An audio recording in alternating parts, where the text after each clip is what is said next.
เป็นยังไงบ้าง นี่เธอแพ้หนักมากเลยอ่ะ กี่เดือนแล้วล่ะนาบี เธอเอื้อมมือไปกุมท้องน้อยๆของเพื่อนสาวเอาไว้ด้วยความเป็นห่วง ผู้ถูกถามระบายลมหายใจออกมาเบาๆ ก่อนจะตอบเพื่อนสนิท 2 เดือนกว่าแล้วจ้ะ ขอบใจมากนะซินีที่เธอไม่ทิ้งฉัน เธอเป็นคนเดียวที่ไม่เคยทิ้งฉันไปไหน มันก็แน่อยู่แล้วล่ะ ก็เราเป็นเพื่อนกันนี่ แต่เธอก็ไม่ยอมบอกฉันอยู่ดีอะว่าพ่อของเด็กในท้องของเธอเป็นใคร เพื่อนสาวทำทีน้อยใจที่นาบีไม่ยอมบอกความจริงสักที ทั้งที่เธอก็เป็นห่วงมาก เอาหน้าไว้เมื่อถึงเวลา เธอก็จะรู้เอง แน่นะ แน่สิ งั้นก็ได้ ฉันจะรอวันนั้นนะ หวังว่าท้องของเธอคงไม่โตออกมาประจานเธอซะก่อนล่ะ ฉันไม่อยากให้เธอต้องเป็นขี้ปากใครอีก นาบียิ้มบางๆ เพราะเธอเองก็ยังคิดไม่ตกว่าจะจัดการเรื่องนี้ยังไงดี ได้แต่บอกกับเพื่อนสาวว่าไม่ต้องเป็นห่วง หลังจากที่นาบีมีอาการดีขึ้นซินีก็ขับรถไปส่งเพื่อนสาวที่คอนโด หญิงสาวตัวเล็กๆ พักอยู่ที่นี่เพียงลำพัง หากเป็นเมื่อก่อนก็คงไม่น่าห่วงนัก แต่ตอนนี้เธอมีเจ้าตัวเล็กอยู่ในท้องทำให้ซินีเป็นห่วงเพื่อนสาวเป็นอย่างมาก นาบี ฉันว่าฉันนอนเป็นเพื่อนเธอดีกว่านะ ดูเธออาการยังไม่ดีขึ้นเลยอะไม่เป็นไรหรอกสิ ฉันอยู่คนเดียวได้ เธอกลับบ้านไปเถอะ เดี๋ยวจะดึกซะก่อน แต่ว่าเธอไม่มีแต่ ฉันไม่เป็นไรจริงๆ เอางั้นก็ได้ งั้นฉันไปก่อนนะ แล้วจะแวะมาหาเธอบ่อยๆนะ จ้า ขับรถดีๆนะ โอเคซินีเดินออกจากห้องพัก และเมื่อเธอเดินไปถึงที่จอดรถซินีก็หยิบโทรศัพท์มือถือออกมาและกดโทรหาใครคนหนึ่ง คุณป้าเหรอคะ หนูซินีนะคะคุณป้า แล้วซินีก็บอกกับคุณแม่ของนาบีว่าลูกสาวของเธอไม่ค่อยสบาย จริงเหรอหนูสิ แล้วนาบีเป็นยังไงบ้าง เป็นอะไรมากหรือเปล่า เห็นบ่นว่าเวียนหัวค่ะ แล้วก็อาเจียนด้วยค่ะคุณป้า หนูจะอยู่เป็นเพื่อนก็บอกไม่ต้อง หนูก็เลยต้องบอกคุณป้านี่แหละค่ะ ป้าขอบใจมากนะหนูสิยายบีก็เป็นแบบนี้แหละขี้เกรงใจคนตั้งแต่ไหนแต่ไรแล้วล่ะ ไม่เป็นไรค่ะคุณป้า งั้นแค่นี้ก่อนนะคะ สวัสดีค่ะ จากนั้นเธอก็วางสายไป และขับรถกลับบ้านพักอย่างสบายใจและหายห่วง เมื่อวางสายจากซินีคุณแม่ของนาบีก็เตรียมตัวขับรถออกไปหาลูกสาวที่คอนโด พร้อมกับสาวใช้1 คน โดยที่นาบีไม่ทันตั้งตัวและไม่รู้ตัวมาก่อน เสียงเคาะประตูดังขึ้น นาบีคิดว่าเพื่อนสาวลืมของจึงเดินไปเปิดประตูให้ ลืมอะไรอีกล่ะสิ คุณแม่คุณแม่เข้ามาก่อนสิคะ คุณแม่มาได้ยังไงคะเนี่ย แล้วมีอะไรหรือเปล่าคะ ถึงมาหาหนูถึงที่นี่ ผู้เป็นแม่จ้องมองลูกสาวด้วยความเป็นห่วง แต่ไม่ได้แสดงอาการใดๆออกไป แม่ก็คิดถึงหนูนะสิลูก แล้วก็เป็นห่วงด้วย เลยให้แม่แตงมาอยู่เป็นเพื่อน ว่าแต่บีเป็นอะไรหรือเปล่า ทำไมหน้าซีดจังเลยลูก ไม่สบายหรือเปล่าจ๊ะ หญิงสูงวัยเอ่ยถามพร้อมกับเอื้อมมือไปแตะที่หน้าผากลูกสาวเบาๆหนูสบายดีค่ะคุณแม่ ไม่ได้เป็นอะไรเลยค่ะ ขณะนั้นหางตาของเธอก็ชำเลืองไปเห็นซองยาวิตามินบำรุงครรภ์วางอยู่บนที่นอน หญิงสาวรีบนั่งลงทับและขยับมือน้อยๆดันซองยาเข้าไปไว้ใต้ผ้าห่มพื้นหนา ก่อนจะเบี่ยงเบนความสนใจไปเรื่องอื่น คุณพ่อล่ะคะคุณแม่ กลับจากเกาหลีหรือยังคะ ยังจ้ะลูก ก็คงอีก2-3 วันน่ะ หนูจะฝากพ่อซื้ออะไรหรือเปล่าจ๊ะ เปล่าค่ะคุณแม่ งั้นเหรอ แล้วนี่หนูอาบน้ำอาบท่าหรือยังจ๊ะ เดี๋ยวแม่ไปเปิดน้ำอุ่นให้นะ ผู้ ผู้เป็นแม่เอ่ยถามและเดินเข้าไปในห้องน้ำเพื่อจะเปิดน้ำอุ่นใส่อ่างอาบน้ำไว้ให้กับลูกสาวและเธอก็ได้ไปเจอสิ่งที่ไม่คาดคิดวางอยู่ที่หน้ากระจกมันคืออุปกรณ์เทสการตั้งครรภ์ที่ถูกใช้งานแล้วและเมื่อเธอหยิบมันขึ้นมาดูก็ถึงกับตกตะลึงเพราะผลการเทสขึ้นเป็น2 ขีดสีแดงชัดเจนมือหนายกขึ้นมาทาบอกนาบีนี่เกิดอะไรขึ้นกับลูกผู้เป็นแม่เดินออกจากห้องน้ำด้วยสีหน้าที่ไม่สู้ดีนักพร้อมกับอุปกรณ์ดังกล่าวนาบีเห็นดังนั้นก็ถึงกับหน้าซีดเผือดพูดอะไรไม่ออกผู้เป็นแม่มองมาที่หญิงสาวที่นั่งอยู่บนเตียงนอนก่อนที่จะเดินมาใกล้ๆและกอดลูกสาวเอาไว้เธอไม่ดุไม่ด่าลูกสาวแม้แต่คำเดียวในขณะที่ลูกสาวร่ำไห้อยู่ในอ้อมกอดอันอบอุ่นนั้นไม่เป็นไรลูกไม่เป็นไรทำใจให้สบายนะแล้วค่อยคุยกันผู้เป็นแม่ปลอบใจลูกสาวอยู่พักใหญ่เมื่อเธอคลายความกังวลลงและสบายใจขึ้นก็ยอมเล่าความจริงให้กับแม่ฟังทั้งหมดเธอจึงได้รู้ว่าลูกสาวกำลังตั้งครรภ์กับชายชาวอาหรับที่เธอเองก็จำได้เพียงว่าเขาเป็นนักศึกษาชาวอาหรับมีชื่อว่าอาซีแต่ด้วยที่ครอบครัวนี้พ่อกับแม่เป็นคนที่มีเหตุผลอะไรที่พลาดไปแล้วและไม่สามารถแก้ไขได้เขาจะไม่โวยวายหรือดุด่าลูกสาวหญิงสาวได้ขอโทษผู้เป็นแม่และแม่ของเธอก็ได้ส่งสาวใช้มาคอยดูแลลูกสาวจนกว่าเธอจะคลอดบนถนนสายหนึ่งท่ามกลางการจราจรที่แออัดระหว่างที่ซินีกำลังขับรถกลับบ้านเสียงโทรศัพท์ก็ดังขึ้นจากกระเป๋าถือที่วางอยู่ข้างๆเธอเปิดดูเบอร์ของสายที่โทรเข้าปรากฏว่าเป็นสายของภาคินัยพี่ชายของเธอนั่นเองฮัลโหลพี่นายเหรอคะงานเลี้ยงอะไรเหรอคะพี่นายอยากให้สิไปด้วยโถพี่นายพี่ก็รู้ว่าสิไม่ค่อยชอบเข้าสังคมมันน่าเบื่อจะตายปะมีแต่คนใส่หน้ากากก็หากันสิไม่ชอบเลยค่ะอะไรนะคะงานเลี้ยงต้อนรับท่านชิคอาซีโหคนนี้หรือเปล่าคะที่เขาว่าหล่อมากที่สุดใน3 โลกอ่ะจะจริงสมคำร่ำลือหรือเปล่านะโอเคค่ะพี่นายสิจะรีบไปเดี๋ยวนี้ค่ะพูดจบหญิงสาวก็กดวางสายดวงตากลมโตเบิกกว้างด้วยความตื่นเต้นที่จะได้เห็นราชาผู้สูงศักดิ์ราชาแห่งทะเลทรายที่ว่ากันว่าทั้งรูปงามทั้งมาดเข้มติดอันดับต้นๆของดินแดนตะวันออกกลางหญิงสาวไม่รอช้ารีบขับรถไปที่งานเลี้ยงดังกล่าวทันทีเพราะอยากเห็นหน้าท่านชีคคนนี้มานานแล้วแต่ก็ต้องทำใจกับการจราจรที่ติดขัดกว่าจะไปถึงงานก็กินเวลาเป็นชั่วโมงภายในโรงแรมหรู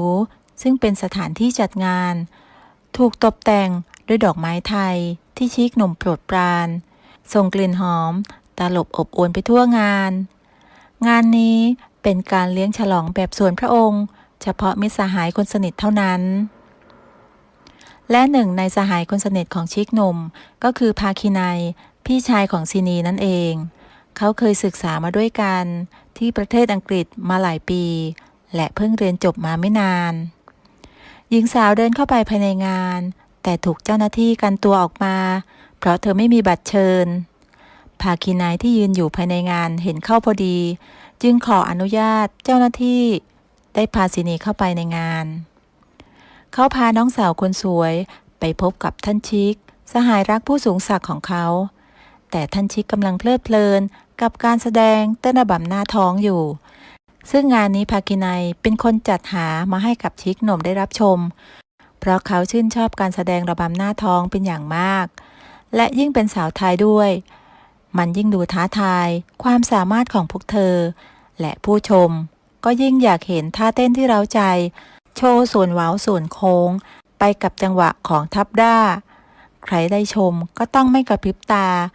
เหมือนต้องมนต์สะกดการแสดงนี้ถือเป็นเอกลักษณ์ของชาวตะวันออกกลางแต่เมื่อมันมาอยู่ในเมืองไทยนักเต้นระบำก็ต้องเป็นสาวไทยชิคหนุ่ม จึงให้ความสนใจเป็นพิเศษ ภาคินัยพาน้องสาวมายืนบริเวณข้างเวที และชี้ให้น้องสาวดูชายผู้สง่างามที่นั่งอยู่บนเก้าอี้ใหญ่พร้อมองครักษ์ซ้ายขวา นั่นไงท่านชิกอาซีบินลาจิบอารีแห่งรัฐซาฮาราว้าวหล่อเข้มจังเลยพี่นายสมคำร่ำลือจริงๆหญิงสาวขบริมฝีปากแดงเข้าหากันราวกับว่าเธอได้เจอของอร่อยที่น่ากินอยู่ตรงหน้านี่ยายสิเธอห้ามไปกินท่านนะท่านมีคนรักแล้วนะคนรักไหนล่ะคะคนรักของท่านแล้วเขามาด้วยหรือเปล่าล่ะคะถ้าไม่มาคนนี้สิขอนะคะแม่จะกินให้หนำใจเลย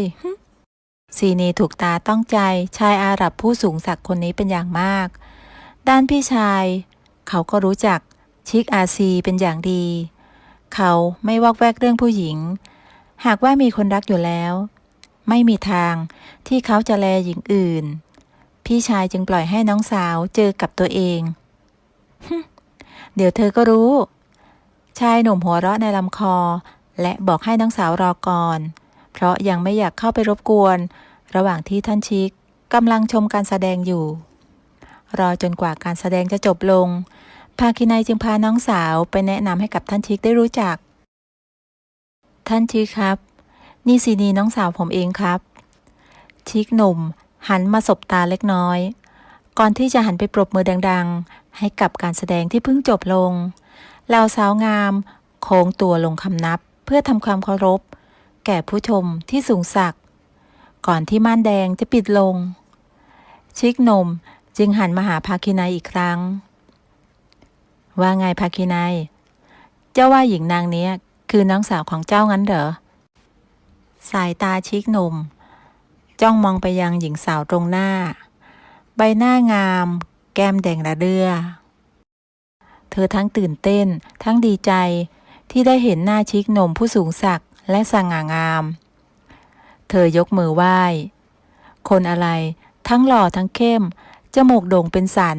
มีหนวดเคราที่สวยได้รูปประกอบกับกลิ่นกายที่ชวนหลงไหลทำให้ชายผู้นี้ดูมีเสน่ห์น่าดึงดูดฝ่ายตรงข้ามเป็นอย่างมากหญิงสาวยิ้มหวานเชิงทอดสะพานแต่เขากลับดูไม่สนใจเธอเลยทำให้ซีนีผิดหวังอย่างแรงแต่ก็ไม่ได้แสดงอาการอะไรออกมาเจ้าชื่อซีนีเหรอชื่อแปลกดีนะเจ้าค่ะหม่อมฉันชื่อซีนีเจ้าค่ะเอ๊ะภาคินัยเจ้าไม่ได้บอกน้องสาวเจ้าหรอกเหรอว่าไม่ต้องใช้คำราชาศัพท์กับข้ายังเลยครับท่านชิกซีนีใช้คำปกติก็ได้นะท่านชิกไม่ถือสาหรอกภาคินัยหันไปบอกกับน้องสาวที่นั่งอยู่ข้างๆชิกหนุ่มยิ้มให้กับหญิงสาวอย่างเป็นมิตรเพื่อให้เธอคลายความประหม่าลงและหันไปพูดกับพี่ชายของเธอต่อโดยไม่สนใจหญิงสาวตรงหน้าภาคินัยเจ้าจำเรื่องหญิงคนนั้นได้ไหมที่ข้าให้เจ้าช่วยตามหาน่ะจำได้สิครับแต่ชื่อผีเสื้อคงจะหายากนะครับไม่ค่อยมีใครก็ใช้ชื่อนี้กันหรอกครับงั้นเหรอครับชิกหนุ่มขมวดคิ้วหนาเข้าหากันเพราะคิดไม่ตกว่าจะไปหาหญิงไทยผู้นั้นได้ยังไงซีนีที่นั่งอยู่ในวงสนทนาก็ไม่เข้าใจว่าทั้งสองพูดเรื่องอะไรกันด้วยความที่อยากรู้เธอจึงเอ่ยถามพี่ชายตรงๆขอโทษนะคะพี่นายพูดเรื่องอะไรกันอยู่หรอคะบอกสิบ้างสิคะเผื่อสิจะช่วยได้นะหญิงสาวทำหน้าจริงจังภาคินัยจึงบอกกับน้องสาวเรื่องที่ชิกหนุ่มให้เขาช่วยตามหาผู้หญิงคนหนึ่งเธอมีชื่อว่าผีเสื้อชื่อผีเสื้อหรอคะชื่อแปลกจังท่านมีรูปหรือเปล่าคะช่วยให้หาง่ายขึ้นนะคะชิกหนุ่มสายหน้าเบาๆเพราะเขากับผู้หญิงคนนั้นพบกันเพียงไม่กี่ครั้งและไม่เคยถ่ายรูปด้วยกันเลยสองพี่น้องมองหน้ากันผู้หญิงเราน้อยคนนักที่จะชื่อผีเสื้อแล้วจะไปตามผู้หญิงคนนั้นได้ยังไงกันท่านชิคคะผู้หญิงไทยไม่ค่อยตั้งชื่อนี้กันหรอกค่ะท่านจำผิดหรือเปล่าคะแต่ถ้าจะมีก็คงจะเป็นคำแปลมากกว่าค่ะอะไรคือคำแปล หมายความว่ายังไงเหรอซินีจึงอธิบายให้ชิกหนุ่มเขาจึงได้เข้าใจว่าคำแปลหมายถึงแปลจากชื่อนั่นเองย้อนไปเมื่อ3 เดือนก่อนจะด้วยพรหมลิขิตหรือโชคชะตาก็ไม่อาจรู้ได้ในตอนนั้นชิกอาซียังเป็นเพียงนักศึกษาคนหนึ่งเขาวิ่งหนีกลุ่มอันธพาลเข้าไปในบ้านพักหลังหนึ่งซึ่งตอนนั้นนาบีกำลังนั่งดูทีวีอยู่ที่ห้องนั่งเล่นเพียงลำพังและเธอได้เปิดประตูบ้านทิ้งไว้ซึ่งตอนนั้นพ่อกับแม่ก็ได้ออกไปทำธุระอีกรัฐหนึ่งกว่าจะกลับก็อีก2-3 วันจู่ๆก็มีนักศึกษาชาวอาหรับวิ่งกุมศีรษะเข้าไปในบ้านของเธอมีเลือดไหลอาบลงมาตามแขนนาบีตกใจมากแต่ด้วยความที่เธอเป็นคนไม่กลัวเลือดและเห็นชายชะกันวิ่งตามเขามาอยู่ไกลๆหญิงสาวจึงรีบปิดประตูและช่วยทำแผลให้กับชายอาหรับผู้นั้นมือนุ่มๆของเธอกลิ่นกายหอมจนจวนจิตลอยมากระทบจมูกโด่งๆทำให้ชายหนุ่มผู้นั้นเกิดความหลงไหลในกลิ่นหอมแบบไทยๆทั้งสองสื่อสารกันด้วยภาษาอังกฤษและมารู้ภายหลังว่าหญิงสาวเป็นคนไทยและบ้านหลังนี้ก็คือบ้านพักของพ่อกับแม่ของเธอเวลาต้องไปทำธุระที่ต่างประเทศด้วยความเสน่หาที่ทั้งสองมีต่อกันดั่งต้องมนต์สะกดความต้องการที่ตรงกันทำให้ทั้งคู่เกิดมีความสัมพันธ์กันลึกซึ้งขึ้นหลังจากวันนั้นเธอก็ได้กลับเมืองไทยแล้วอาซีไปหาก็ไม่เจอเขาจำได้ว่าเธอมีชื่อที่แปลว่าผีเสื้อผู้หญิงคนนั้นบอกกับข้าว่านางมีชื่อที่แปลว่าผีเสื้ออย่างที่เจ้าว่าจริงๆนั่นแหละซินีอย่างนั้นเหรอคะซินีขมวดคิ้วเข้าหากันอย่างใช้ความคิดแต่ก็ยังนึกไม่ออกชื่อที่แปลว่าผีเสื้อมันคือชื่ออะไรกันแน่ระหว่างที่ชิกอาซีพักผ่อนอยู่ที่เมืองไทย2 พี่น้องก็พาชิกหนุ่มไปเที่ยวตลาดคนเดินซึ่งชิกหนุ่มไม่เคยเห็นแน่นอนแต่ซินีก็ไม่ลืมที่จะไปชวนเพื่อนสาวไปเที่ยวด้วยกันว่าไงซินีไปเที่ยวเหรอได้สิมารับฉันแล้วกันนะนาบีวางสายจากเพื่อนสาวแล้วก็รีบแต่งตัวและไม่ลืมที่จะหยิบยาบำรุงครรภ์และยาดมใส่ลงกระเป๋าสะพายไปด้วยก่อนจะลงไปรอซินีที่หน้าคอนโดไม่นานซินีก็ขับรถมารับโดยเธอขับรถมาคนเดียวส่วนพี่ชายขับรถอีกคันไปกับชิคหนุ่มก่อนแล้วนาบีวันนี้ฉันจะพาเธอไปรู้จักกับท่านชิคสุดหล่อแห่งแดนทะเลทรายนะหล่อมากเลยนะแต่เขาไม่สนใจฉันเลยเธอสนใจแต่ผีเสื้อนาบีได้ยินดังนั้นก็อดขำไม่ได้ผู้ชายอะไรชอบผีเสื้อท่านชิคที่เธอพูดถึงคือเพื่อนพี่นายใช่ไหมล่ะที่เธอเคยบอกกับฉันว่าพี่ชายของเธอมีเพื่อนเป็นรัชทายาทแห่งเมืองทะเลทรายใช่เปล่าใช่คนนั้นแหละเขาทั้งหล่อทั้งเข้มมาดแมนมากเลยล่ะเธอแต่เสียดายเขาไม่ชอบฉันแต่ผีเสื้อที่ฉันพูดถึงหมายถึงผู้หญิงคนหนึ่งเขาชื่อผีเสื้อผีเสื้อเหรอคนอะไรชื่อผีเสื้อชื่อแปลกดีนะนาบียังไม่รู้ตัวว่าหญิงสาวที่ชื่อผีเสื้อก็คือตัวเธอเอง2 สาวจึงคุยกันเรื่องอื่นไปเรื่อยเปื่อยซินีขับรถไปถึงตลาดคนเดินและวนหาที่จอดวันนี้คนมาเดินตลาดนัดเยอะมากเพราะเป็นวันหยุดเมื่อได้ที่จอดเธอก็พานาบีเดินดูสินค้าไปเรื่อยๆและเข้าไปในร้านกาแฟเล็กๆซึ่งพี่ชายกับชิคหนุ่มนั่งดื่มกาแฟกันอยู่ทันทีที่ชิคหนุ่มเห็นนาบีเขาถึงกับขยี้ตาไม่เชื่อสายตาตนเองหญิงตรงหน้าคือผีเสื้อที่เขาตามหานี่เจ้าเองเหรอข้าดีใจที่ได้เจอเจ้าอีกครั้งเจ้าผีเสื้อของข้าชิคหนุ่มเดินตรงเข้ามาสวมกอดนาบีไว้ทันทีโดยที่นาบีเธอก็อึ้งไปชั่วขณะไม่คิดว่าเธอจะเจอชายผู้นี้ที่เมืองไทยเมื่อได้สติเธอก็ผลักชายหนุ่มออกนี่คุณปล่อยฉันนะ ฉันไม่รู้จักคุณสักหน่อยนาบีขยับร่างเล็กไปหาซินีเพื่อนสาวที่ยืนงงอยู่ข้างๆรวมถึงภาคินัยที่สตันไปชั่วขณะก่อนที่สองพี่น้องจะรู้สึกตัวและถามถ่ายนาบีกับชิกหนุ่มว่ารู้จักกันด้วยหรือ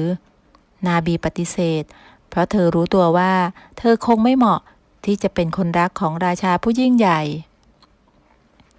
ต่างกับชิกหนุ่มที่จำแม่นว่าเธอคือคนที่เขาตามหา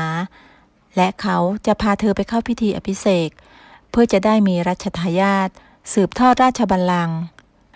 และเขาแน่ใจว่าหญิงไทยผู้นี้เหมาะที่จะเป็นชิคาหรือราชินีของเขาที่สุดหลังจากวันนั้นนาบีก็ได้ลาออกจากงานแถมยังย้ายที่พักโดยไม่บอกกับซินีเธอได้ย้ายไปอยู่ที่บ้านของน้าสาวที่อำเภอชะอำและเมื่อเวลาผ่านไปท้องของเธอก็เริ่มโตขึ้นแต่ท้องสาวอายุครรภ์น้อยๆยังมองเห็นไม่ชัดเท่าไหร่ทางด้านน้าสาวก็เข้าใจเธอและดูแลเธอเป็นอย่างดีส่วนพ่อและแม่ก็ได้แต่ปลอบใจลูกสาวแต่ก็อดเป็นห่วงไม่ได้หากเธอได้คู่ครองเป็นถึงองค์ราชาก็คงจะสบายไปทั้งชาติแต่เมื่อลูกได้ตัดสินใจแล้วพ่อแม่ก็ต้องตามใจซีนีกับพี่ชายออกตามหาเธอจนทั่วก็ไม่พบไม่มีใครบอกว่านาบีย้ายไปอยู่ที่ไหนแม้กระทั่งพ่อและแม่ของนาบีเองส่วนชิกหนุ่มก็ร้อนใจเขาอยากตามหานาบีให้เจอเพื่อที่เขาจะได้ไปเข้าพิธีอภิเษกสมรสกับนางและเป่าประกาศให้ทุกคนรับรู้ถึงรัชทายาทที่อยู่ในท้องของนาบีเขาดีใจมากที่รู้ว่านาบีกำลังตั้งครรภ์รัชทายาทของเขาที่บ้านพ่อกับแม่ของนาบีซินีซุ่มดูความเคลื่อนไหวภายในบ้านพบว่าพ่อกับแม่ของเธอกำลังเตรียมข้าวของเครื่องใช้ของเด็กอ่อนเธอแน่ใจว่าทั้งสองต้องไปหานาบีแน่ๆจึงนัดพี่ชายกับชิกหนุ่มให้มาพบและสะกดรอยตามทั้งสองไปห่างๆขณะนั้นคนที่ถูกตามก็สังเกตเห็นว่ามีคนขับรถตามหลังมาตั้งแต่กรุงเทพพ่อแม่ว่าเหมือนมีคนสะกดรอยตามเรามานะไหนแม่พ่อไม่เห็นมีใครเลยผู้เป็นแม่หันหลังไปมองอีกครั้ง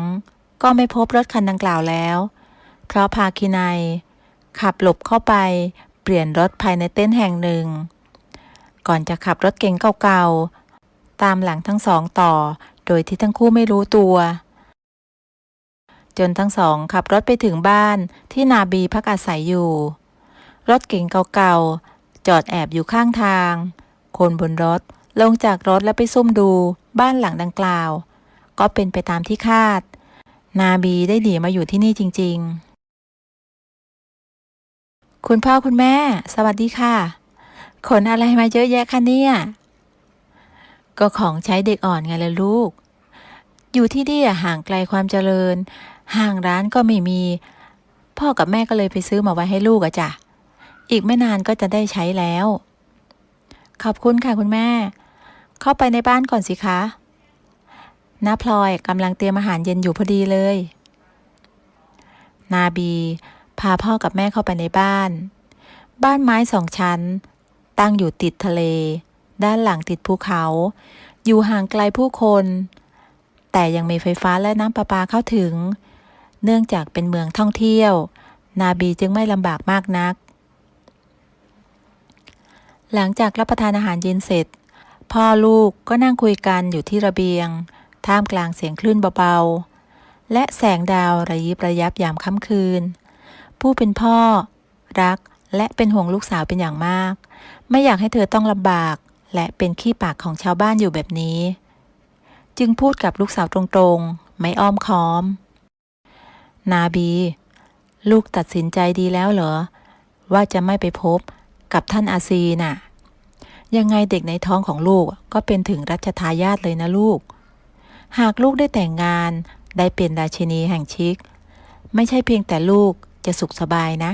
พ่อกับแม่และน้าพลอยก็สบายไปด้วยท้องของลูกก็โตขึ้นทุกวัน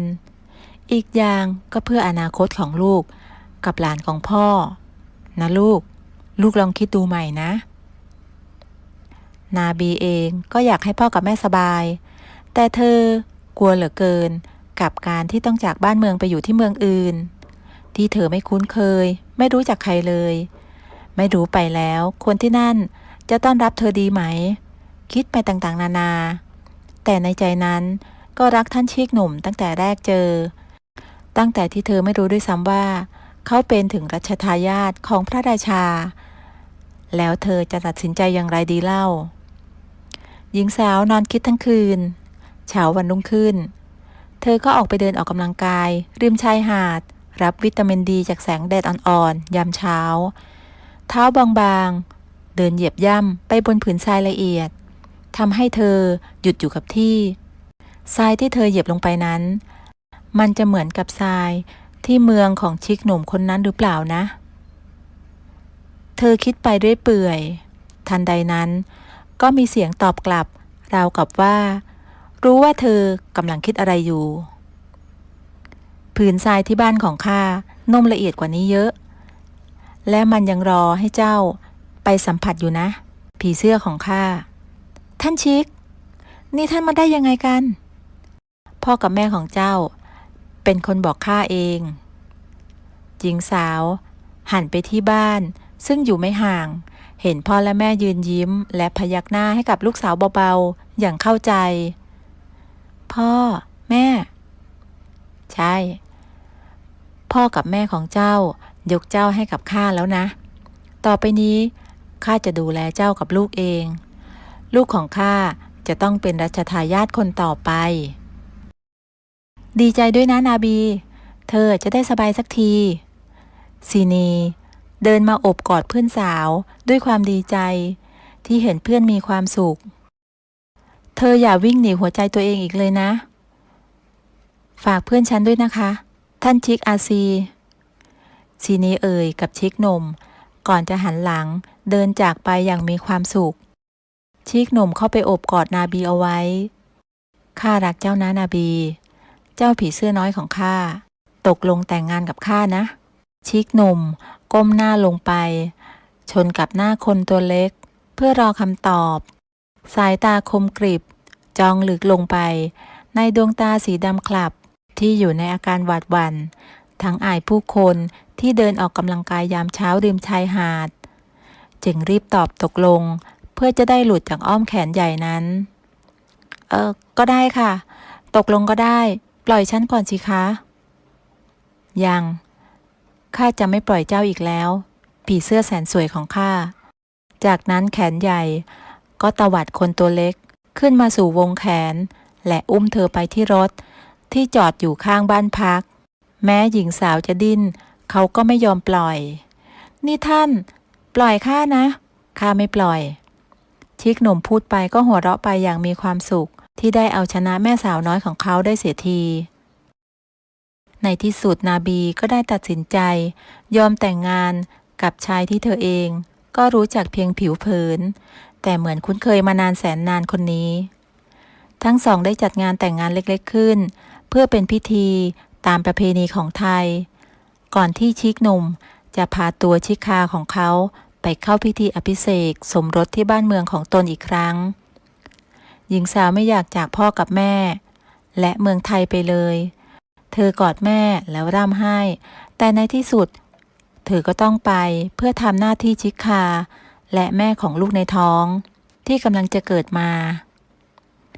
ที่สนามบินเล็กของเอกชนแห่งหนึ่งชิคหนุ่มพร้อมองครักษ์และทหารติดตามส่วนหนึ่งเตรียมเครื่องบินเล็กเอาไว้พร้อมสำหรับการเดินทางกลับนครซาฮาราชิคหนุ่มยืนรอหญิงสาวที่กำลังร่ำลาผู้เป็นที่รักและเธอสัญญาว่าจะพาหลานตัวน้อยมากราบคุณตาคุณยายให้ได้ทำให้ทุกคนมีรอยยิ้มโดยเฉพาะคุณตาคุณยายทั้งสองยิ้มอย่างมีความสุขที่ลูกสาวคนเดียวจะได้สุขสบายและมีความสุขเสียทีนาบีกราบลาพ่อกับแม่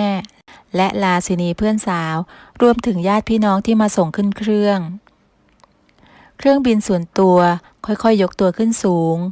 หญิงสาวที่อยู่บนเครื่องโบกมือให้กับผู้ที่อยู่เบื้องล่างเป็นการจากลาครั้งสุดท้ายที่มีทั้งความสุขและปลื้มปิติที่นครซาฮารา งานอภิเษกสมรสถูกจัดขึ้นอย่างยิ่งใหญ่และสมเกียรติมีผู้นำจากหลายประเทศมาร่วมงานครั้งนี้ด้วยและยังมีการถ่ายทอดสดไปทั่วโลกผู้เป็นพ่อกับแม่เห็นดังนั้นก็ถึงกับน้ำตาไหลด้วยความปิติยินดีกับลูกสาวคนเดียวด้วยชุดที่เธอสวมใส่ทำให้เธอสวยสดงดงามราวกับเจ้าหญิงสมแล้วที่ได้เป็นชิคาแห่งอาซีแถมทั้งสองยังมีชื่อที่คล้ายกันอีกด้วยอาซีกับนาบีเมื่องานฉลองผ่านพ้นไปนาบีก็ได้เข้าไปเป็นชิคาอย่างเต็มตัวมีคนคอยรับใช้ล้อมหน้าล้อมหลังเต็มไปหมดไม่ว่าเธอจะอยากได้อะไรก็มีคนคอยทำให้และปรนนิบัติรับใช้เธอแทบไม่เชื่อว่านี่คือเรื่องจริงอุ๊ยท่านพี่ท่านมาเงียบๆข้าตกใจหมดเลยชิคากับสวามีที่แอบมากอดเธอจากด้านหลังในขณะที่เธอยืนชมแสงจันทร์ยามค่ำคืนบนดาดฟ้าของพระราชวังก็ข้าบอกเจ้าแล้วว่าเดี๋ยวข้าจะตามเจ้ามาไงเจ้าช่างขี้ลืมเสียจริงแบบนี้ต้องทำโทษเสียแล้วจริงไหมเจ้าตัวน้อยของพ่อชิคหนุ่มก้มลงไปจูบท้องของชิคาที่ขณะนี้ดูเหมือนว่าจะเริ่มเห็นชัดขึ้นแล้วอีกไม่นานพ่อก็จะได้เห็นหน้าเจ้าแล้วนะลูกของข้าชิคหนุ่มสวมกอดชิคาหรือภรรยาของตนสายตาทั้งคู่จ้องมองขึ้นไปบนท้องฟ้าที่มีแสงจันทร์สลัวสวยงามราวกับเทพนิยายข้าจะรักและดูแลเจ้าตลอดไปนะชิคาของข้าก็จะรักท่านพี่ตลอดไปเช่นกันค่ะไม่กี่เดือนหลังจากนั้นชิคาแห่งอาซีก็ได้กำเนิดโอรสในที่สุดสร้างความปิติยินดีแก่ชิคอาซีและชาวซาฮาราเป็นอย่างมากทั้งสองได้ปกครองนครแห่งนี้อย่างมีความสุขจบบริบูรณ์